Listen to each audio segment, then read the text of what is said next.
Entender nesse vídeo aqui, pessoal, o que a Rússia quer com a Ucrânia da maneira mais simples possível. A Rússia é esse paizão que começa na Europa e se estende até o Japão e a Coreia. A Rússia é o maior país do mundo em extensão territorial. A Ucrânia é esse país aqui que separa a Rússia do resto da Europa, é o segundo maior país da Europa em extensão territorial. E historicamente fez parte da Rússia por muito tempo, foi parte da União Soviética, foi parte importante do Império Russo. Muitos argumentam que a civilização russa nasceu na Ucrânia. A OTAN é o terceiro personagem. A OTAN é uma instituição que foi criada depois da Segunda Guerra, como um clube dos países da Europa, mais os Estados Unidos e o Canadá, mais ou menos como um exército compartilhado que tem por função defender os interesses desses países no mundo. O que acontece, pessoal, é que a OTAN foi criada meio que para se defender da Rússia depois da Segunda Guerra Mundial, e a OTAN nas últimas décadas vem expandindo as suas bases militares cada vez mais próximo da Rússia. Ela vem englobando mais países que eram parte do bloco soviético durante a Guerra Fria, construindo bases militares nesses países, enquanto a Rússia quer manter a OTAN o mais longe possível da sua fronteira, porque considera a OTAN o seu potencial inimigo. Então o que a Ucrânia tem a ver com isso? Os cachorros grandes da história são a Rússia e a OTAN, e a Ucrânia deu o azar de ficar no meio do caminho e ter que escolher em qual lado vai ficar. Mas deixa eu contar pra vocês como que essa treta entre OTAN e Rússia começou, porque eu tenho certeza que vocês vão gostar. Vamos começar aqui com os acontecimentos a partir da Primeira Guerra Mundial. Dá uma olhada aqui no mapa da Rússia, pessoal, antes do começo da Primeira Guerra Mundial. Reparem que o território da Rússia ia até a divisa com a Alemanha. E nem existiam mais países chamados Ucrânia, Polônia, Lituânia, Estônia, Látvia, Bielorrússia, Geórgia. Não existia, isso aqui era tudo Império Russo. Nem a Finlândia não existia, pessoal. A Finlândia aqui, ó, pouca gente sabe, mas a Finlândia era parte do Império Russo antes do começo da Primeira Guerra Mundial. A Rússia era também o país que mais crescia no mundo, porém um país ainda basicamente agrário, enquanto a Alemanha, que era o inimigo, já era um país bem mais industrializado.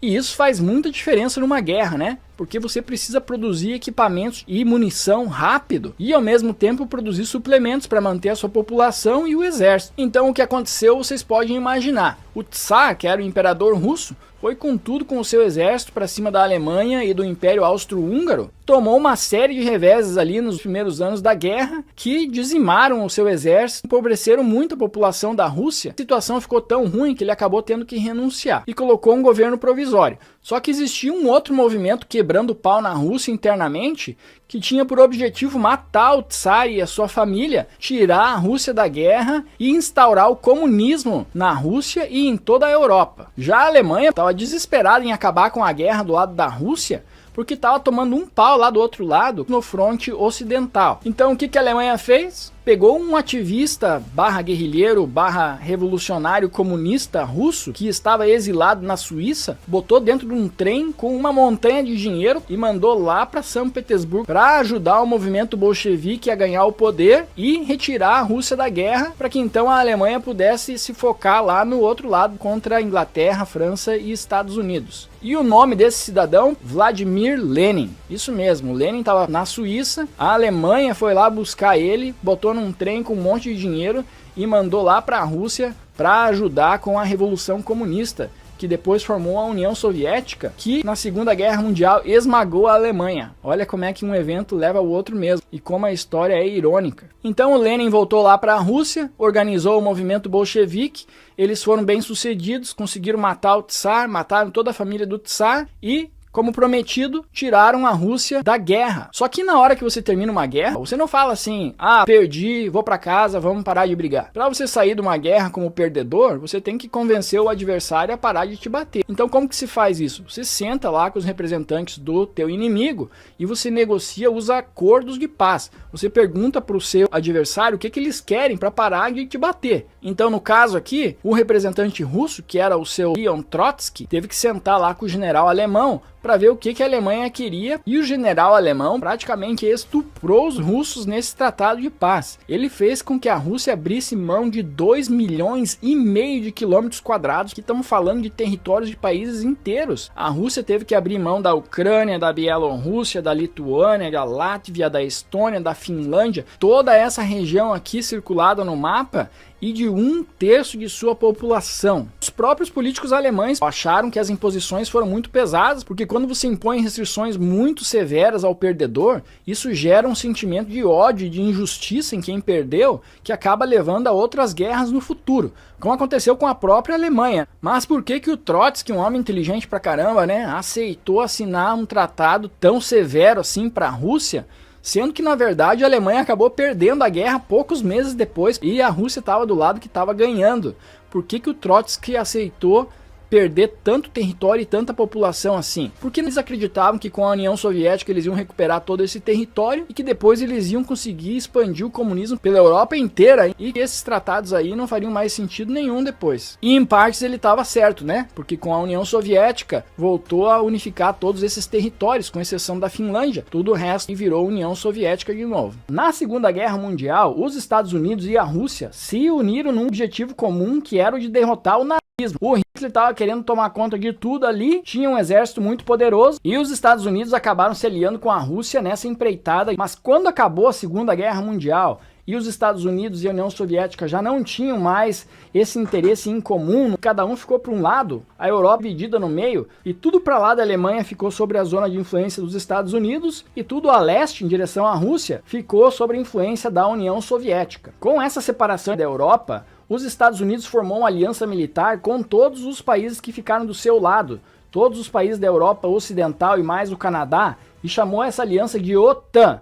Quando a União Soviética colapsa lá em 1991, existia um certo acordo de que a OTAN não englobaria esses países que eram da zona de influência da União Soviética, porém esse dito acordo nunca foi assinado num documento, não existe um documento oficial falando sobre esse acordo, que a OTAN não respeitou. Só que a Rússia nessa época ainda estava muito desorganizada, né? Saindo de um período de recessão muito grande com o fim da União Soviética e não tinha muita força para fazer nada. Mas veio se recuperando ao longo das décadas, cresceu muito ao longo desses anos economicamente, até a gente chegar aqui em 2013, quando a Ucrânia estava prestes a assinar um acordo para estreitar relações com a União Europeia. Só que dias antes de assinar esse acordo, o presidente da Ucrânia falou: não vou assinar. E aí houve uma revolta na Ucrânia, porque supostamente a população estava protestando por querer entrar à União Europeia e o presidente deu para trás para ficar mais do lado dos russos. Isso é o que a mídia ocidental diz que aconteceu, enquanto a mídia russa fala que na verdade isso foi um movimento financiado pelos países do Ocidente. Daí pra frente o caldo azedou pra caramba.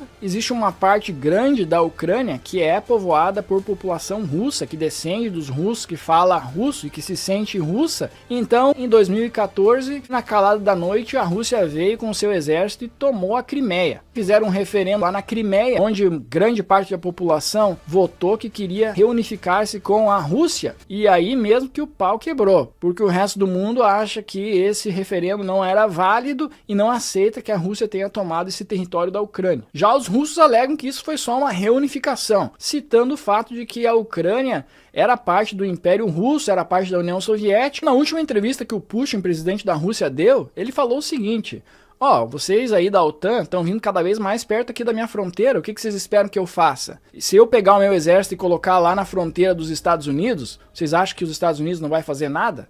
Ou se eu colocar o meu exército lá na fronteira do Reino Unido, ninguém vai fazer nada? Vocês vêm aqui, querem estreitar a relação com o meu vizinho mais próximo, instalar bases militares aqui, e espero que eu não faça nada. Olhando aqui no mapa, dá pra ver claramente que a Ucrânia é um território muito grande que separa a Rússia do resto da Europa. E ainda olhando pelo lado da Rússia, é um país muito estratégico, porque durante toda a sua história foi várias vezes invadida por países europeus e sempre conseguiu se defender e ganhar suas guerras devido a essa grande distância que existe entre Moscou e a Europa. Quando Napoleão invadiu a Rússia, o que salvou os russos foi essa grande distância que o exército do Napoleão acabou ficando da sua região original, que proveu os suplementos. A mesma coisa quando o Hitler tentou invadir a Rússia, os seus soldados também acabaram sucumbindo devido ao frio e à distância do seu ponto de partida, de onde vêm os seus suplementos. Então, para a Rússia abrir mão da Ucrânia agora, seria abrir mão da sua maior estratégia de defesa, porque o próximo passo da OTAN seria instalar bases militares nucleares na Ucrânia,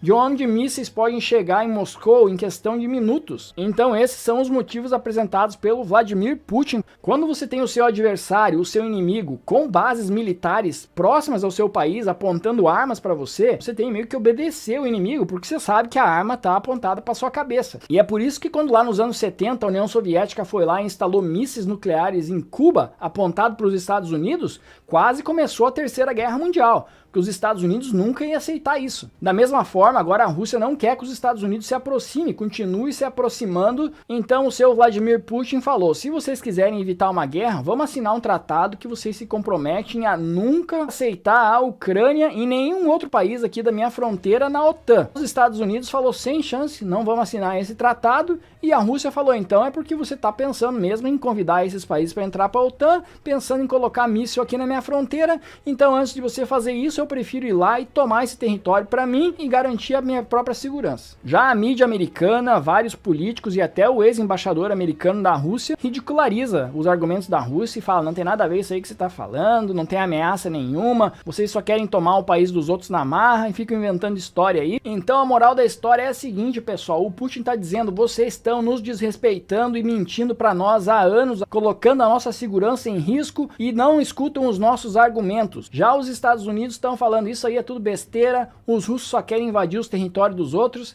e estão tentando arrumar desculpa. Quem você acha que está certo, pessoal, nessa história? Deixa aqui nos comentários, se inscreve aqui no canal para mais conteúdos como esse e eu vejo vocês no próximo vídeo. Tchau!